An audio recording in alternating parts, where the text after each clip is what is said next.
Dios al mundo que envió a su Hijo a morir en una cruz y todo aquel que crea en su...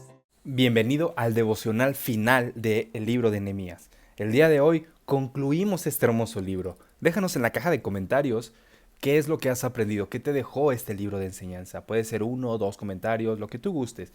Será un gusto enorme conocer qué es lo que el Señor ha hablado a tu vida. El día de hoy, y para concluir este hermoso libro, tenemos el tema Preservando la Santidad. Continuando y finalizando Nehemías capítulo 13 versos 23 al 31. Y la palabra de Dios dice así.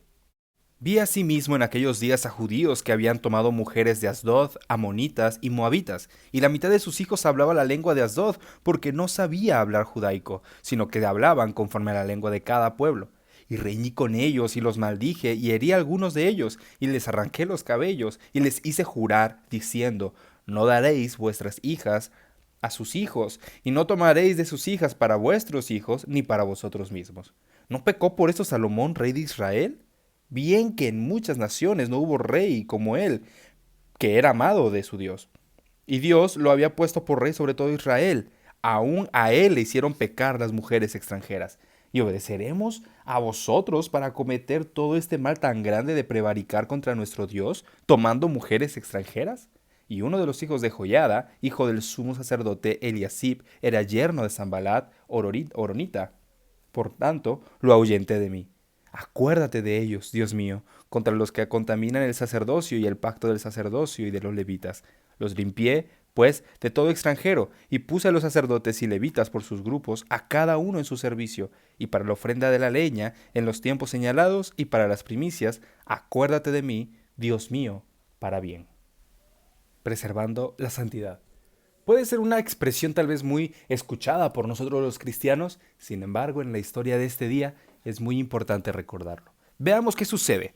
Algunos de los hombres de Judá se han casado con mujeres gentiles. Recordemos que aquí estamos viendo los ejemplos de celo de Nehemías por la purificación de sus compatriotas como pueblo especial de Dios. Y aquí lo que está notando Nehemías es que se habían corrompido de nuevo ya que habían tomado mujeres extranjeras.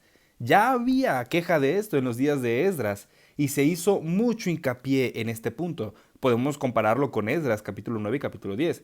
Y bueno, Nehemías, como buen gobernador, como buen líder, se dio cuenta de esta situación y no pudo dejarlo pasar por alto.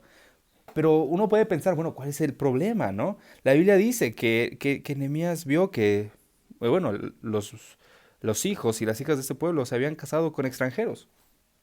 Dice la Biblia en el versículo 23, vi en aquellos días a judíos que habían tomado mujeres de Asdod, amonitas y moabitas. ¿Qué tiene de malo? Podemos pensarlo así, pero ¿eso qué tiene de malo? Podemos tener nuestros puntos de vista, pero la Biblia es clara. Dios le prohibió a su pueblo tener mujeres extranjeras porque sabía que el corazón de los hombres iba a amar tanto a las mujeres que harían a un lado al Dios verdadero e iban a ir detrás de los ídolos falsos. Entonces, Dios les dijo, para evitar eso, ustedes no van a casarse con personas extranjeras, solamente con personas que sean del mismo pueblo, que adoren al mismo Dios. Amados hermanos, para preservar la santidad, incluso para el matrimonio, no debe existir lo que comúnmente se llama yugo desigual. No debe existir esa diferencia, esa dualidad. El varón creyente y la mujer inconversa, o la mujer creyente y el varón inconverso. No puede existir eso en el pueblo de Dios, porque el Señor nos ha mostrado en su palabra que esto es claramente una sentencia. ¿Cómo sabemos esto? El versículo 26 dice, este fue el pecado de Salomón, rey de Israel, y a pesar de que entre las muchas naciones no hubo un rey como él, y de que Dios lo amó y lo puso como rey sobre todo Israel, las mujeres extranjeras lo hicieron pecar. Amados hermanos, si el rey Salomón con toda su sabiduría y esplendor falló teniendo mujeres extranjeras que alejaron su corazón de Dios, ¿qué puede esperarnos a nosotros? Tengamos cuidado, no queramos tentar al pecado. Para preservar la santidad aún en el matrimonio no debe existir el yugo desigual. Y la Biblia nos muestra a a Nehemías, que dice, discutí con ellos y los maldije, les llamó la atención, los regañó e incluso hasta los golpeó, porque no quería que el pueblo se perdiera. Así como un padre puede regañar e incluso castigar a su hijo por algo malo que éste hizo, así se comportó Nehemías, como ese líder, como ese gobernador, incluso como el padre de ellos, regañándolos.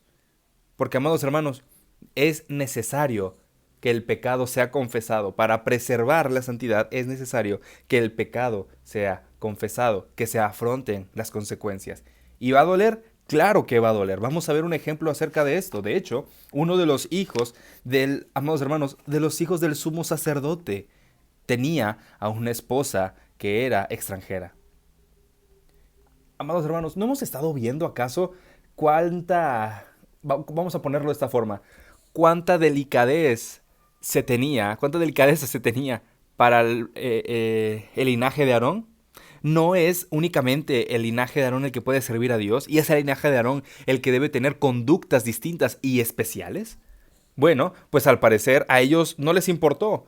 A estas personas, sobre todo a Joiada, no le importó. Y él quiso hacer su voluntad por sobre la de Dios.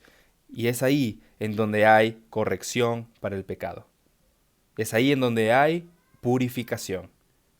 Amados hermanos, Nehemías podemos ver, ¿no?, que dice en el versículo 28, dice, lo hice huir de mi presencia, lo corrió, lo sacó de donde estaba. Tristemente, cuando al ser humano no le importa o no valora las enseñanzas bíblicas, tiende a tomar su propia voluntad, aunque ésta contraríe lo que dice la voluntad de Dios, aunque ésta sea contraria a lo que Dios nos enseña. Debemos tener sumo cuidado con esto, pues la santidad del pueblo depende completamente de Dios, sí, pero el pueblo de Dios debe procurar ser santo, como Dios es santo. Si realmente somos hijos de Dios, debemos procurar vivir como Él vivió, vivir bajo sus mandamientos. Claro, esto es Antiguo Testamento. Tenemos otras reglas ahora, tenemos otras indicaciones ahora. Sin embargo, estas nuevas reglas que estamos bajo la gracia, debemos aplicarlas día con día. Para preservar la santidad, dijimos, número 1, no debe existir un yugo desigual. Como segundo punto, debe existir la confesión del pecado, debe salir a la luz el pecado para que exista esa corrección en el pecado. Y finalmente debe existir una purificación. ¿Qué estamos haciendo en nuestra vida, amado hermano? No busco juzgar a nadie, ni nadie debe procurar eso, pero sí examinarnos a nosotros mismos.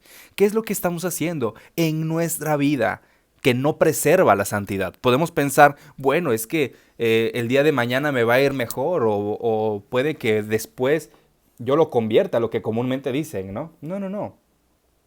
Cuando dos personas no buscan el mismo fin, éstas tienden al fracaso. Así que, amados hermanos, busquemos preservar la santidad de nuestras vidas. Y aquí, en este ejemplo, dirigido también hacia el matrimonio. Tengamos cuidado, sigamos todas las indicaciones que hemos aprendido en este hermoso libro. Hemos terminado. ¿Qué quedó en tu corazón? ¿Qué es lo que queda guardado en ti, en tu mente? ¿Qué es lo que has aplicado? ¿Qué nueva enseñanza adquiriste de este libro? Yo sé que muchos de ustedes ya habían leído Nehemías.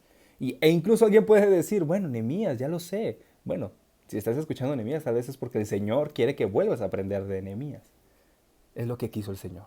Hemos aprendido mucho de este libro y te invito a que en tu hogar puedas orar y rogarle al Señor que podamos vivir cada una de estas enseñanzas. Sí son muchas, pero de eso se trata la vida cristiana, de estudiar la palabra y vivirla día con día. Que el Señor te bendiga. Nos veremos pronto.